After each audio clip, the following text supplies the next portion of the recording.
Hi guys, this is Bell Channel 2018 and welcome back to my vlog. Aminado si Sandara Park na nakakaramdam na din siya ngayon ng burnout sa kanyang career. Diretsahang sinabi ng actress na may mga pagkakataong nag-aalala na siya sa kanyang musical career at performance, lalo pat mas marami ng mas batang Korean artists ngayon. I think now that it's that burnout moment I was worried about which music I should perform. So when I was in a group, the company supported me the whole time.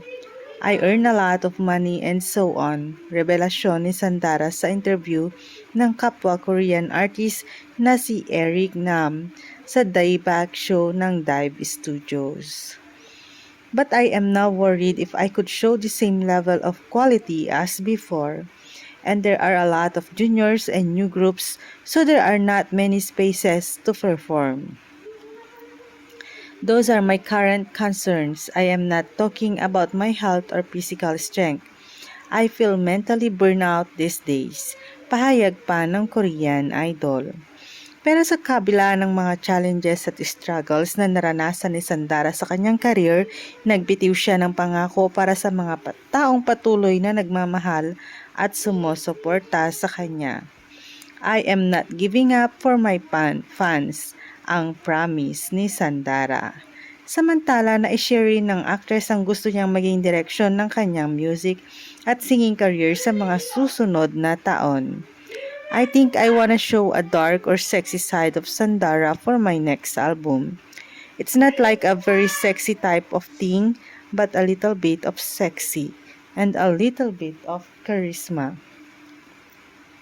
Because my eyes have charisma in it. I met a fortune teller and he told me, "Oh, you have charisma in your eyes," ang sabi ng teller.